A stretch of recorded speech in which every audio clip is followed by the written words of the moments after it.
수타면이랑 총장이요. 이게 합쳐져 가지고 산동반도의 새로운 패스트푸드가 등장했어요. 그 이름을 작장면이라고 했거든요. 만들어진 직후에 하필이면 뭐가 터졌냐? 이모군란이 터져버린 거예요. 3,000명의 청나라 육군이 제물포로 도착을 했을 때 병사만 들어온 게 아니었겠죠.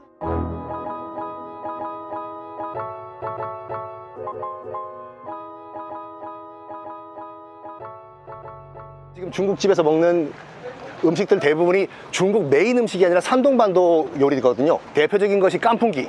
원래는 중국어로 닭이 치킨이 지예요.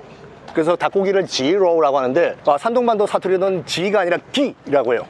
그래서 깐펑지가 아니라 깐풍기.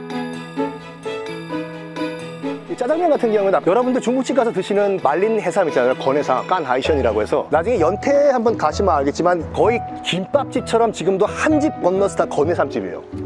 베이징까지 이제 그게 배달이 돼요. 해삼이. 근데 이게 아깝잖아요. 아까 이 잿물이요. 식용소다 물. 이거 그냥 버리긴 아깝고 이걸 어떻게 할까 하다가 연태에 있는 요리사들이 이거 가지고 그러면 밀가루 반죽 한번 해보자고. 물이니까 반죽을 해봤는데 대박이란 거예요. 이게요. 쫙쫙 늘어나요. 수타가 돼요. 그래가지고 수타가 등장을 했어요. 이제 우리 중국집에서 보는 거 쫙쫙쫙쫙쫙. 그 수타 밀가루를 식용소다에 반죽을 하면 어떤 게 생기냐면 첫 번째, 이 탄력이 어마무시하게 늘어나요. 두 번째, 밀가루 색깔이 노랗게 돼요. 오늘 여러분들 중국집 가서 방금 드셨지만 짜장면이나 짬뽕 드실 때 국수 색깔 한번 보세요. 노란색이에요. 그리고 일단은 수타면이 등장했어요. 춘장. 어떻게 등장하냐? 중국에서 파 최대 생산지가 산동반도예요. 지금도 산동반도에서는 1년에 한 번씩 그 파 컨테스트를 하는데 거짓말 아니라 여러분 딱 집에 들어가서 검색해 보시면 알겠지만 2m짜리 파가 있어요. 큰 파.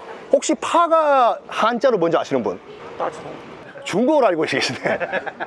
파가 중국어로 총자예요. 총.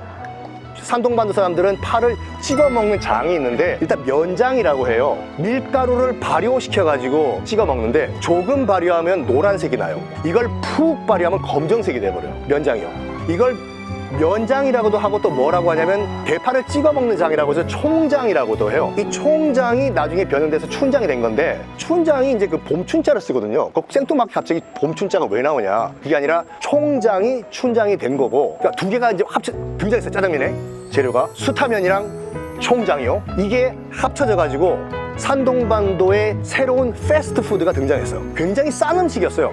노동자들이 먹는 거예요. 그냥 밀가루 삶아서 부어서 비벼 먹으면 되니까. 마침 산동반도에서 그 이름을 작장면이라고 했거든요. 장을 볶아서 먹는 면이다 해서 작장면이 뭐 자기들 발음은 짜장면이에요. 만들어진 직후에 하필이면 뭐가 터졌냐? 이모군란이 터져버린 거예요. 3,000명의 청나라 육군이 연태에서 배 타고 지금 제물포로 도착을 했을 때 병사만 들어온 게 아니었겠죠. 요리사, 상인들도 같이 따라왔어요. 그래서 1882년 이모군란 때 3,000명의 청나라 군대가 처음으로 작장면이 여기 제물포에 도착을 합니다. 그게 짜장면의 시초인데 여러분들이 드시는 짜장면이랑 많이 달라요. 이거를 해방 후에 이제 여기 있는 화교들, 여기 계시는 분들, 산동반도 출신 화교들이 정착을 하기 위해 가지고 이거를 팔아야 될 거 아니에요. 우리 한국 사람들한테. 그래서 이걸 어떻게 좀 맛있게 만들 수 있는 방법이 없을까 하다가 일단 전분을 섞어요. 전분을 섞으면 걸쭉하게 되거든요. 그리고 약간 단맛을 더 추가하자. 그래서 캐러멜을 넣어요. 그럼 아예 그냥 춘장에다가 전분을 넣고 캐러멜을 넣어서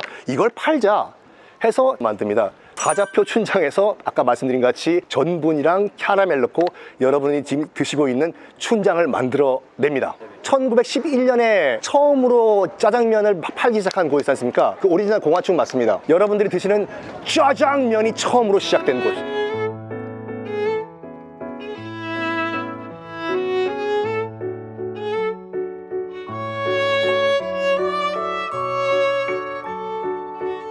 봄이 왔다고 했는데 결국엔 공화국의 봄이 오진 않았어요. 많은 분들이 이제 그 손문, 순원이 중화민국 총통으로 알고 계시는데 순원은 한 번도 총통이 된 적이 없어요. 임시 총통. 그러니까 중화민국을 1911년에 만들었을 때는 북쪽이 아니라 남쪽만 중화민국이었어요.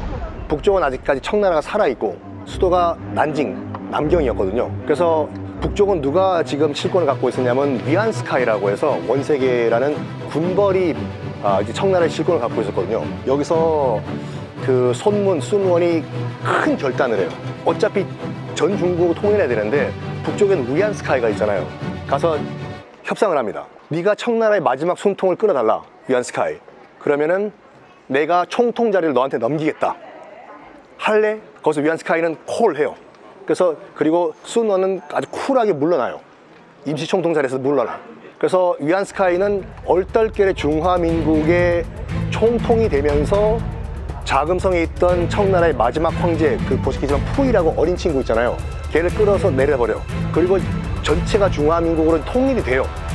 근데 이 위안스카이가 나쁜 놈인 게 뭐냐면 손원은 그거 보고 열받아서 곧 간암에 걸려 죽어버려요. 위안스카이가 이제 전 중화민국의 총통, 대통령이 된 다음부터는 약간 욕심이 생겨가지고 얼마 전까지만 해도 황제가 있던 나라잖아요. 그러다 보니까 난 대통령이 마음에 안 든다. 난 황제가 되고 싶다. 그래서 바로 중화제국이라는 또 황제 나라를 만들고 지가 황제가 돼버려요. 근데 한번 공화국의 맛볼, 민주주의의 맛을 본 중국 시민, 국민들이 가만 놔둘 수가 없지 않습니까? 전국에서 반란이 일어나요. 위안스카이 물러나라. 그래서 위안스카이는 중화제국을 만든 지 1년 만에 쫓겨나오고 화병 걸려서 죽어버려요. 뭐 아시다시피 결국에는 최종 승자는 이 중국 난장판에서 승자는 마오쩌둥이었어요. 마오쩌둥이 중화인민공화국을 탄생을 시키면서 우리가 말하는 공산 사회주의 국가가 돼버리고 공화춘이라고 외쳤던 이 공화국은 지금 우리가 알고 있는 타이완, 대만으로 내려가는데 타이페이 나중에 여러분 뭐 그 여행 가실 수도 있겠지만 타이페이가 그 비행기 타고 지금 타이페이 공항 내릴 때 보면은 굉장히 도시가 낡았어요. 그 지금 백일타워라고 있지 않습니까? 그거 하나만 높고 나머지는 시골 동네에 그냥 이게 타이페이 맞냐고 할 정도인데 타이페이도 지하철이 생긴 지 얼마 안 됐거든요. 왜 그런 줄 아세요? 전쟁 때문에. 돈 때문에? 전쟁? 전쟁이 아니에요. 타이페이는 임시다라고 생각했어요. 언젠가 우리는 타이페이가 아니라 다시 베이징으로 돌아간다. 그래서 새로운 건물 건설도 안 하고 지하철도 안 놓고 고층 건물도 안 만들고 지금도 타이페이에 있는 그 장개석, 장세스 묘 있잖아요. 대륙을 바라보는 해안가에 아직도 가묘해요. 자기 죽기 전에 유언이 그거였거든요. 대륙 수복한 다음에 내 유해를 베이징에 묻어달라고. 어떻게 알고 오셨어요? 처음 오신 거 아니죠? 여긴 처음이죠 지금. 아, 썬킴톤은 처음이세요? 네. 금방 거기도 못 가고 군산도 못 가고. 그래도 재밌으세요? 근데 진짜 그 잡다한 지식을 다 들을 수 있어서 한 번에 영광. 아, 그러니까 저도 최고라고 생각합니다. 굉장히 쉽고 알아듣기